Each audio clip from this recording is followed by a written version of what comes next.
Capítulo 7. 2007. Siempre me pregunté si ella sabría que yo era gay. Hacía mi mejor esfuerzo de tratar a mi chica como a una simple amiga cuando estaba frente a ella. Aun cuando deseaba tomar a mi novia de la mano y mirarla detenidamente y con lujuria, o cuando quería observarla mientras se movía por la habitación, tenía que enterrar mis impulsos hasta que estuviéramos solas. Cualquiera con un poco de discernimiento habría olfateado la intimidad entre nosotras.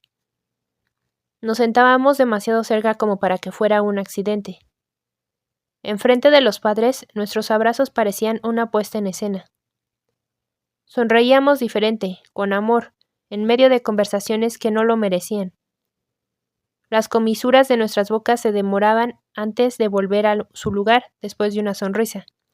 Cuando nuestras miradas se cruzaban, dábamos vuelta la cabeza con rapidez, como dos niñas a las que atrapan en un acto de desobediencia. Pero mi madre se daba cuenta, veía todo. Yo detestaba las tertulias radiofónicas, pero a mi madre le gustaba empezar el día con la radio. Madre e hija, jefa y empleada, trabajaba con ella en el mismo restaurante donde había conocido a mi padre 18 años atrás. Íbamos juntas a trabajar por la mañana en el automóvil. Esta mañana en particular echaba chispas, como un miércoles con las cargas de lunes. El locutor hablaba y hablaba sobre nada que me interesara. Por la ventanilla, las casas se sucedían en una nebulosa. Una distracción agradable para la irritante voz dentro del auto, que salía de los parlantes y hacía que mi madre musitara y ajá. Ahora salía una voz distinta de los parlantes. Una mujer había estado hablando alrededor de un minuto. ¿Sobre qué? No lo sabía, pero al captar el final de su monólogo, supuse que estaba refiriendo una anécdota. Estaba describiendo cómo se vestía una persona, cómo esa había sido la primera señal. Después, cómo esta persona tenía una amiga que iba a su casa y que solo se iba a regresar al día siguiente, cuando no había clases. Hablaba de cómo las interacciones entre esta persona y su amiga eran extrañas, notables, a tal punto que le hacían levantar la ceja izquierda cada vez que esta amiga estaba con esta persona. ¿Hablaste con tu hija sobre las cosas que observabas?, interrumpió el locutor. Sí, saqué el tema, pero ella lo negó. Me dijo, mamá, es solo mi amiga, pero yo no le creí. Yo sabía lo que era, tan solo esperaba que ella me lo dijera. Mientras seguía mirando por la ventanilla como para que no fuera tan evidente que mi atención estaba fija en la radio, escuché, con renuencia, cómo esta mujer describía a su hija. Su hija se parecía a mí, también se vestía como yo. La amiga de la hija se parecía a mi chica, incluso la manera en que esta madre hablaba sobre cómo las miraba cuando estaban todas en la misma habitación me remontó a la sospecha que delataba la boca de mi madre, cuando estaba cerca de mí y de mi novia. El locutor volvió a interrumpir. Bueno, gracias por participar. Bueno, tenemos padres que están llamando para responder a la pregunta ¿cómo supiste que tu hijo era gay? Vamos con la próxima llamada. Mi madre subió el volumen. Otra persona empezó a hablar de mí sin usar mi nombre antes de que el volumen se desdibujara en silencio. Mi madre estacionó el auto. Tragué con dificultad y volví a mirar por la ventanilla, esta vez para contener las lágrimas. ¿Estaban hablando de ti?, me preguntó. Parecía segura de cuál sería la respuesta y triste por tener que pedirla. Sí. Fue un sí quebrantado pero sincero. Aunque parezca mentira, una vez que lo dije, me inundó el dolor. Mi madre miró hacia afuera intentando reunir fuerza de los árboles. Lo sabía, susurró. Y yo sabía que así era. Simplemente no quería decirle la verdad hasta que ya no viviera bajo su techo. Junto al pasillo dentro de mi habitación, enfrente de la cama, en medio de las paredes, yo planeaba vivir en el closet tapada. Todos mis amigos me seguían conociendo y amando. Nunca tenía miedo de sus rostros, ni de si me darían la espalda cuando admitiera quién era ante ellos. Su aceptación era fácil de conseguir. Una moneda corriente que los amigos vendían y compraban antes de que sonara la campana. Sin embargo, otra mano fue la que abrió la puerta del closet. Una voz, una descripción, un segmento en el momento perfecto que habló por mí. Lo que no quería ver era su rostro. Supuse que decirle que era la novia de la hija de alguien la devastaría. Pensé que se sentiría traicionada. Podía verla imaginando mi boda, ella sentada en primera fila, un hombre y yo parados junto al altar, todo chamuscado hasta evaporarse en un mito. ¿Y los hijos? Ah, los hijos. Podía verla llorando por no poder ver crecer mi vientre. Si mi novia llevaba el bebé por las dos, ¿cuánto la afligiría? Ver que su hija se comportaba como un padre destrozaría inevitablemente todos los sueños de normalidad. No quería ver la desilusión ni escucharla materializarse en palabras, pero lo hice. No pude evitar escucharla exhalar con dificultad antes de decirme, te amo, hablaremos de esto más tarde. Yo no quería hablar. Hablar era lo que había acarreado todo esto. Haber salido era mejor de lo que pensaba. Los closets fueron creados para la ropa, no para las personas. Afuera podía respirar mejor, pararme junto a mi chica con mi mano en su cintura en público. Después de un tiempo, nos acostumbramos a que nos observaran como a luces en una habitación.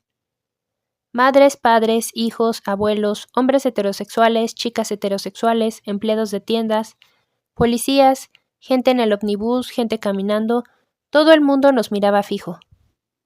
San Luis, bastante cercano a la cultura sureña de santidad o infierno, atravesaba el linaje de cada persona que nos observaba, y seguramente les hacía pensar que hacer una cara espantosa me llevaría a buscar una Biblia. Si no era por eso, miraban porque no podían evitarlo. ¡Qué extraño!, pensarían, dos mujeres enamoradas. En otros vecindarios nos encontrábamos con amplias sonrisas. La misma clase de sonrisa que se veía junto al desfile veraniego de orgullo gay. Y vaya que era agradable verlas. Cuando las mejillas parecían tocar las orejas, se podían saborear la inclusión de su afecto y la audacia de su aprobación. Ellos también miraban fijo, pero de la misma manera en la cual los extraños miran a dos tórtolos que usan sus alas para abrazarse. Miraban para participar del amor, no para condenarlo. Con una amnesia cada vez mayor, lo que sabía de la Biblia decía sobre nosotras perdía su importancia alrededor de esta gente. Su alegría contradecía mi conciencia al punto de la confusión. Confusión sobre cómo Dios podía desaprobar algo que hacía sonreír a una buena parte de las personas, heterosexuales y gays. Por más que quería creer que Dios sonreía cuando pensaba en mi vida, sabía que no lo hacía. Mi conciencia me hablaba todo el día. Por la mañana me recordaba a Dios. Minutos antes del mediodía volví a traerme a Dios a la mente. A la noche subía el volumen. Mientras me preparaba para dormir y mi cabeza descansaba sobre la almohada, rodeada de la oscuridad natural de la noche, pensaba en Dios. Si algo había logrado mi curiosidad por la escritura y leerla para matar el aburrimiento, era hacerme consciente de una verdad sobre mí y el de la cual no podía despojarme por más que lo intentara. Yo era su enemiga, Santiago 4:4. ¿Cómo podía yo, una enemiga de Dios, tener dulces sueños sabiendo que Él se quedaba despierto toda la noche? Permitiendo que mi mente divagara en otra dirección, recordaba el amor y cómo Él era amor. Cuando parecía que Él estaba usando mi conciencia para hablar, recordaba a Jesús. Pensaba en sus manos, haciéndoles señas a los pecadores para que se acercaran. Las agitaba hacia adelante y hacia atrás continuamente, sin dudar, como si cada vez expresara: «Vengan, vengan, por favor. ¿En dónde más podrán encontrar vida si no es a través de mí? Vengan todos los pecadores, vengan». Era exasperante intentar dormirme con tanto ruido en la habitación. Mi prima Keisha era cristiana. Tenía pocos números de cristianos en mi teléfono, y menos aún a los que pudiera llamar para tener una conversación que no terminara con un monólogo sobre el libro de Levítico. Dios me estaba persiguiendo. Keisha ya lo conocía, así que esperaba que pudiera ayudarme a entender por qué. Él sabía que yo era gay, y ella también lo sabía. Entonces, ¿por qué Dios me estaba hablando tanto a mí? ¿Y qué podía hacer para lograr que se callara? Keisha, siento que Dios me está llamando. Bueno, pude percibir que asentía con la cabeza. ¿Por qué lo dices? Porque, no sé, me da la sensación. Es como que haga lo que haga, puedo sentir que Dios está tratando de llamarme la atención. Como si incluso cuando soy como soy, puedo sentir lo mal que está. Pero ese es el tema. No quiero tener nada que ver con Dios. Es decir, realmente no quiero. Ella me conocía desde antes que yo saliera del vientre, y me llevaba más de una década. Respiró hondo, como si orara para sus adentros pidiéndole a Dios que la usara, y me dijo: He estado orando por ti. Cuando me dijiste que eras gay, me sentí culpable. Dije: Dios, ¿podría acaso haber estado más presente en su vida? Pensé que tenía que ser algo que yo había hecho mal, pero Dios me dijo que tan solo orara. No dije nada, porque no quería interrumpir su tren sincero de pensamiento. Entonces Dios me dijo que te entregara en sus manos y que no me preocupara. Pero yo le expresé cuánto te amaba, que no sabía cómo simplemente soltar eso. ¿Y sabes lo que me dijo? Soltó una risita como si se preparaba para el remate de un chiste. Me dijo: Yo la amo más que tú. Y desde entonces simplemente he estado orando. Volvió a reírse como si supiera algo que yo no sabía. No estoy preocupada por ti, Jackie. La mano de Dios está sobre ti, y Él hará lo que tenga que hacer para mostrarte cuánto lo necesitas. Después de que la conversación terminara con una oración, colgué, incluso más confundida que antes. ¿Dios me mostrará cuánto lo necesito? ¿Me ama más que ella? ¿Y eso qué significa?, pensé. Lo único que entendí era que alguien evidentemente había estado hablando con Dios sobre mí, y esa era la razón por la cual no me dejaba en paz. Sin duda, lo que fuera que le estaban pidiendo respecto a mí, estaba agitando mi pequeño mundo pecaminoso. Era vertiginoso vivir en este presente. Intentar pararme derecha, aunque supuestamente estaba torcida. Hacía que todo lo que amaba, en especial a mí misma y a mi novia, se viera borroso. Nada estaba claro excepto la fuerte voz de Dios que decía: ven. Empecé a fumar más de lo habitual, porque eso mantenía a Dios a raya. El humo denso y sinuoso llenaba mi cuerpo y silenciaba la guerra. La verdad, las escrituras, las manos de Cristo, en especial cuando sangraban, estiradas y aún así recibiendo a los pecadores, incluido el que moría junto a él. A menos que sus manos pudieran tomar las mías y levantarlas al cielo, señalando una rendición de la voluntad, no le daría nada más que resistencia. Lamento lo de tu papá. El mensaje de texto era sencillo y preciso, enviado por una amiga que se había enterado antes que yo, inconsciente de que sus condolencias me darían la noticia. Me quedé mirando la pantalla mientras leía las palabras, rogando que mis ojos las interpretaran de otra manera, con el corazón inmóvil. ¿A qué te refieres? Mi respuesta era genuina. Lo lamento, podía deberse a muchas cosas. Tal vez se había enterado de la distancia entre mi padre y yo, y lo lamentaba. O de la última vez que habíamos hablado, cuando él mencionó que nunca le decía papi. No lo llamaba de ninguna manera. No había ningún pronombre afectuoso que pudiera describir cómo me había tratado. Esquivaba las palabras deshonestas como papá, papi, padre o pa, y pasaba directamente al tema que necesitaba abordar, asegurándome de mirarlo a los ojos para que supiera que le estaba hablando a él.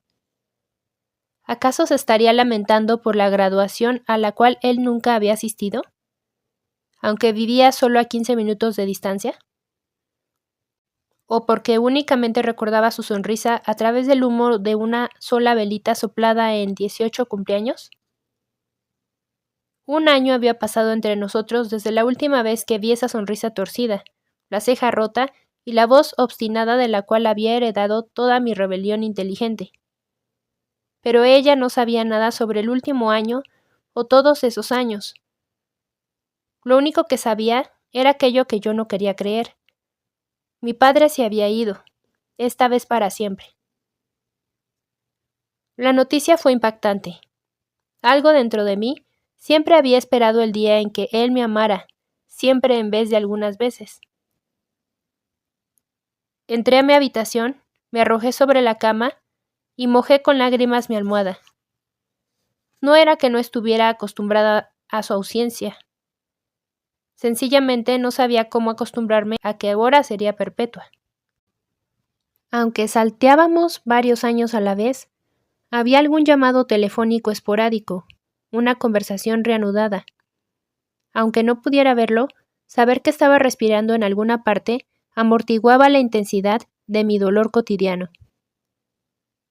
Probablemente porque casi no lo veía, una vez que se fue para siempre, no extrañé a mi padre. Sin duda, sería mucho más difícil extrañar a alguien que nunca estaba presente.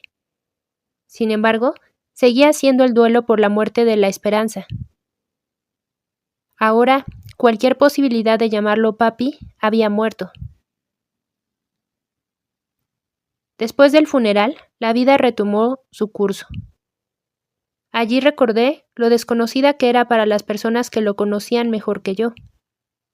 A pesar de tener los mismos ojos, más de una vez me preguntaron ¿cuál era tu relación con Jeff? Y la respuesta requería un panegírico para entenderla. Soy su hija, les decía. Mi sonrisa incómoda, con la misma cara de él, lo traía de vuelta a la vida. Cuando terminó el entierro y los días que siguieron se apilaron lo suficientemente altos como para que pudiera ver otra vez, apareció una dificultad extrañamente inesperada y en cierto sentido autoinfligida. Después de perder a mi padre, la relación entre mi madre y yo se fue deteriorando por mi increíble falta de respeto.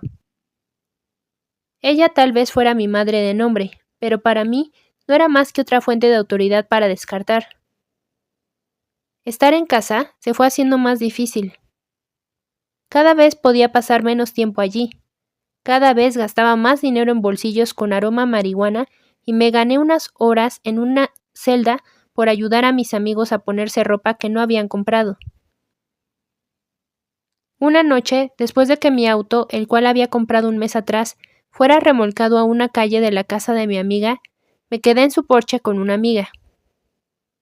Mientras nos pasábamos un cigarrillo de marihuana, sacudí la cabeza ante lo que parecía ser la palabra de ánimo de Keisha que cobraba vida. ¿Acaso Dios está intentando llamar mi atención, haciéndome la vida más difícil? Pregunté. Mientras soltaba humo entre preguntas, lo dije en voz alta, pero especialmente para que Dios lo escuchara y retrocediera. O sea, ¿acaso tanto me quiere Dios? Como solo podría haber sido por gracia, así era.